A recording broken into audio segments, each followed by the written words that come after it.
A big challenge that's not often stressed enough for hard gainers, in my opinion, is time management. Because as hard gainers, well, we usually hate to eat, but it's also often that we actually do have faster metabolisms. Now, we can only take that excuse so far, but usually it is true to a certain extent. So we're gonna have to eat more food, and therefore we're gonna have to cook more food. That can become extremely time consuming. Do I eat for 5 hours a day? Maybe. So then, does that mean that I cook for 2.5 hours a day? When I'm making my own food, yes.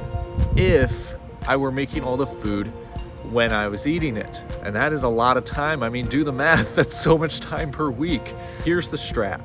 First of all, switch tasking. Do you know the effect that it has on your schedule?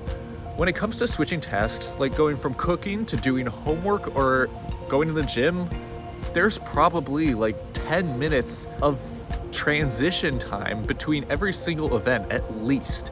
How do we avoid losing so much time in transition periods?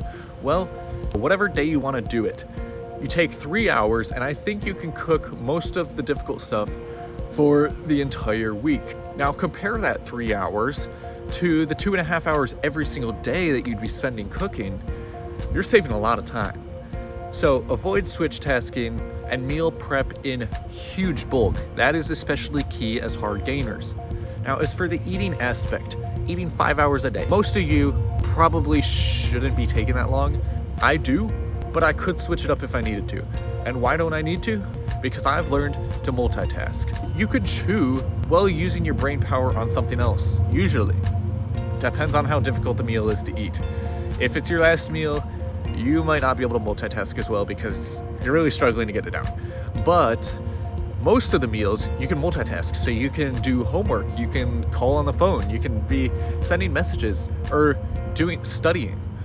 You can be doing all this stuff while you eat. You know, those are the tasks that usually take up time. So then any time you're eating while you're doing those tasks, it's like as if you're not spending any of that time eating, you know? In your schedule, you don't have to account for it.